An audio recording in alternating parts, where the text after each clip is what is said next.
두근두근 리뷰, 오늘 또 새로운 친구를 만나보겠습니다. 오늘은 저하고 달콤한 사님하고 둘이서 리크 오디오의 스테레오 230이라는 제품을 한번 만나볼 생각입니다.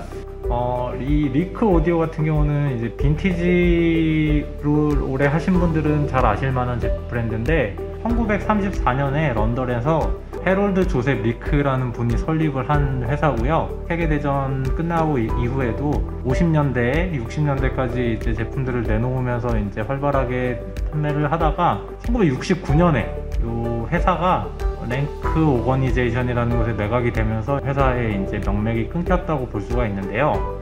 최근에 2020년에 IAG 그룹에서 스테레오 30을 기반으로 해가지고 스테레오 130이라는 앰프, 그 다음에 옆에 보이는 저 CDT를 내놓으면서 이 브랜드를 다시 한번 좀 부활을 해서 내놓은 지금 제품이 있었고요.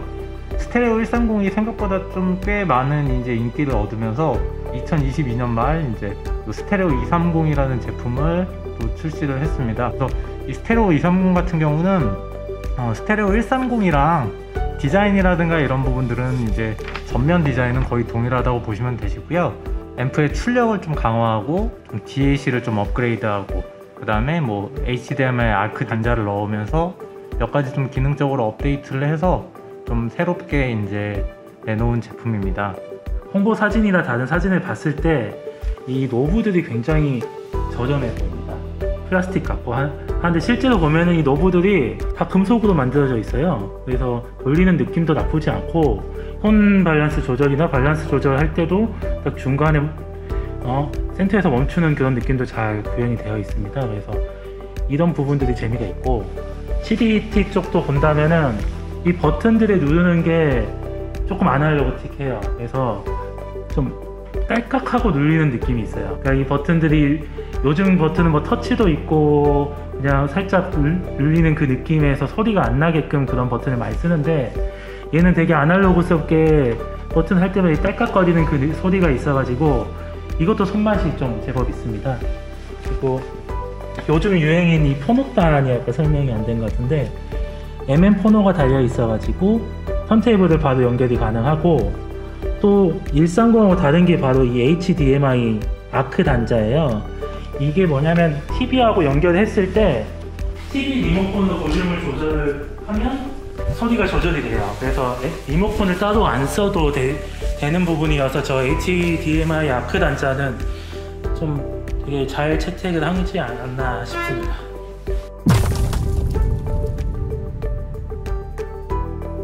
달콤한 삼님 같은 경우는 실제로 집에서 이 리크의 스테레오 130 모델을 사용하고 계시잖아요. 그 제품을 구매하게 된 이유가 있나요? 순전히 디자인만 보고 구매했거든요. 네. 사기 전까지 소리를 못 들어보고 디자인만 보고 구매를 할 정도로 디자인이 굉장히 매력적이에요. 사실 이게 빈티지를 좀 좋아하시거나 아니면 레트로 디자인을 좋아하시는 분들 같은 경우에는 디자인만으로도 놓을 만한 가치가 있다 싶을 정도로 좋아하시는 분들은 굉장히 좋아할 것 같은 디자인이거든요. 리크 브랜드가 부활을 했는데, 옛날 그 리크라는 브랜드를 그대로 계승을 했다고 볼 수 있느냐, 아니면 말 그대로 디자인만 가져와서 브랜드만 차용해서 사용을 했다라고 생각을 해야 되냐, 이런 부분이 어느 나라의 브랜드냐가 조금 명확하지 않을 수가 있는데, 리크는 되게 명확해요. 왜냐면 망한 지가 되게 오래됐다. 그렇죠. 69년도에 망했어요. 그래서 이미 회사가 없어지고 엔지니어가 다 없는 상태에서 2020년도에 부활을 한 거예요. 그렇죠. 50년 만. 이어간 게 하나도 없는 거죠. 어떻게 보면 브랜드라는 것이. 그냥 이 브랜드의 디자인과 이 브랜드의 가치만을 가져왔다고 할까요? 그래서 이 리크 130 같은 경우에 스테레오 30의 디자인을 그대로 거의 비슷하게 해서 복각을 시킨 거죠. 그래서 이름도 스테레오 30에서 130으로 바뀐 거고, 오늘 본 이 모델은 거기서 한 단계 더 나아갔다 해서 230이 됐어요. 근데 CDT 같은 경우에는 얘가 망한 시기는 CD가 나오지 않았단 말이죠. 그래서 얘는 완전히 새로운 거예요. 그렇죠. 그래서 예전 모델하고 연관성은 전혀 없지만 디자인적인 연관성을 따와서 세트로 구성할 때 좋게끔 제품화 시킨 거죠. 디자인 이쁘면 됐지 뭐. 그렇죠.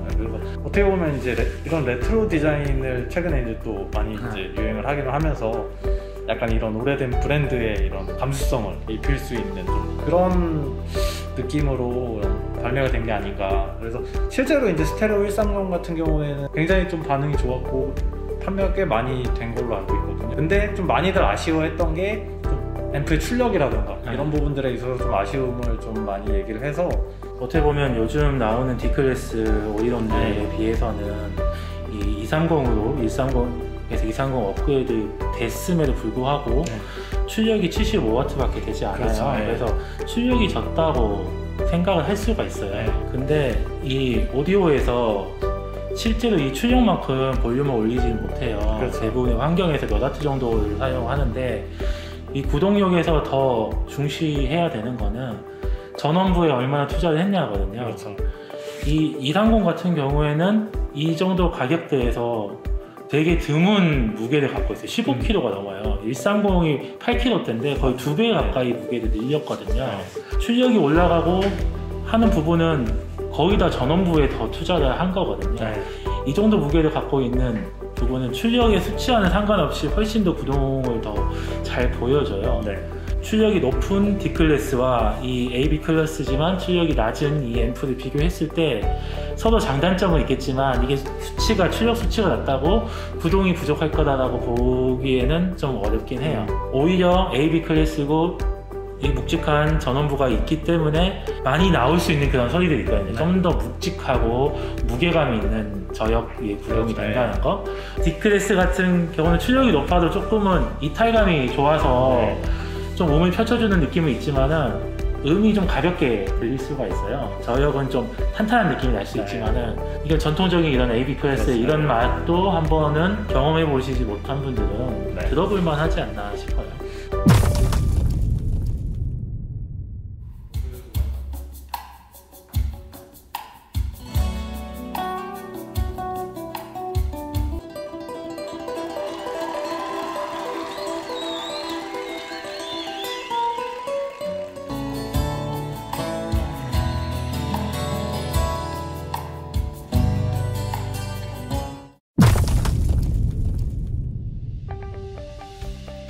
여러 이제 곡들을 좀 들어봤는데요. 어떻게 보면 130을 쓰고 계시기 때문에 바로 직접적으로 또 비교가 가능하실 것 같아요. 소리는 좀 어떠셨나요? 환경이 다르고 시스템 달라서 이게 좀 정확한 비교라고 보기는 좀 어려운데, 좀 출력이 증가된 그 느낌이 이 저역대의 무게감에서 조금 느껴진다고 할까요? 좀 더 묵직하게 내려 찍는 그런 듯한, 그러면서 전반적인 그 음색은 130하고 비슷하게, 그러니까 그런 경우가 있어요. 사람들이 업그레이드 할 때 난지 이게 소리가 좋은데 구동이 좀 더 잘 됐으면 좋겠다, 여기서 살짝만 업그레이드 했으면 좋겠다, 근데 같은 브랜드는 그런 모델이 없다, 이런 경우가 정말 많거든요. 그래서 130의 소리가 좋은 분들이 좀 더 개선된 구동력을 원할 때 선택할 수 있는 게 바로 230이 아닌가 싶습니다. 저는 최근 들어서 뭐 집에서도 그렇고 뭐 한동안 계속 D클래스 앰프들을 좀 듣다가 오늘 이제 오랜만에 어떻게 보면 이렇게 정통 AB 클래스를 좀 앰프를 들어봤는데, 확실히 소리의 느낌이라든가 이런 부분들에서 특히 이제 저역의 엣지라든가 뭐 이런 부분들이 확실히 좀 AB 클래스와 D 클래스가 가지고 있는 이제 이런 좀 특성의 좀 차이가 어느 정도는 좀 더 크게 와닿았던 것 같아요. 소스별로 들었을 때 차이점은 좀 어떠셨어요?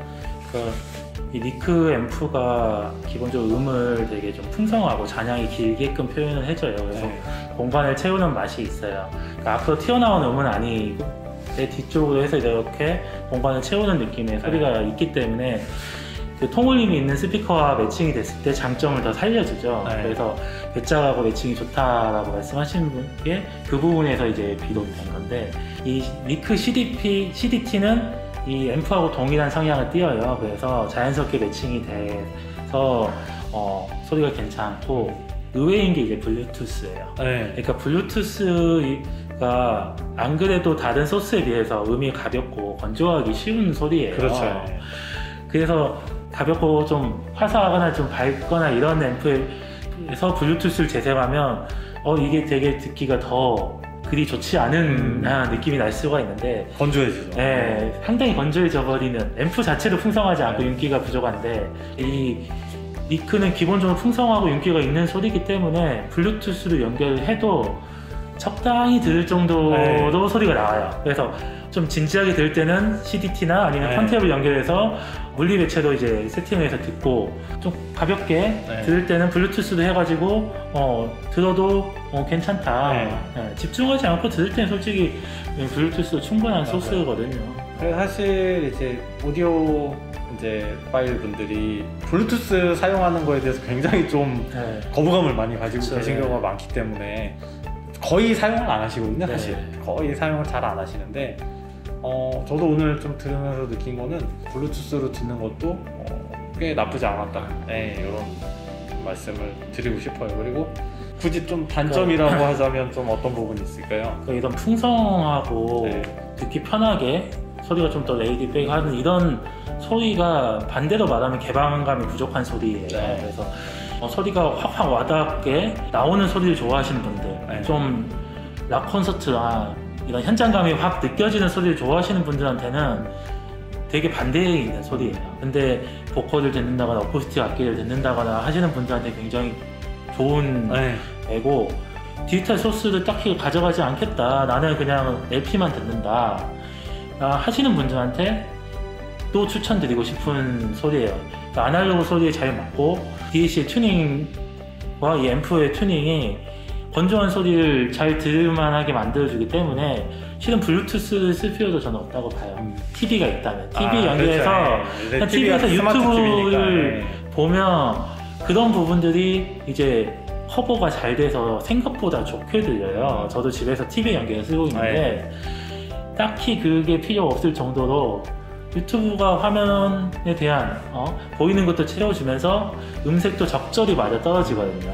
그래서 이런 느낌의 앰프를 하나 써보시는 것도 좋지 않을까. 네.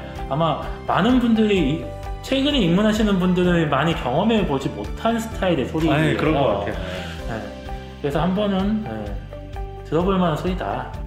사실 저는 사실 또 오늘 또 이 앰프를 보면서 좀 이렇게 지금도 계속 보고 있잖아요. 네. 보고 있는데 사실 이 앰프는 디자인만으로도 사실 쟤는 자기 할 일을 다 하고 있구나 이런 생각이 들 정도로 굉장히 좀 매력적인 디자인이고요. 특히 저 우드 케이스가 또 이렇게 같이 조합이 되면서 집에 하나 있으면 굉장히 멋지겠다, 볼 때마다 기분 좋겠다, 이런 생각이 드는 좀 그런 제품이 아닌가 싶습니다.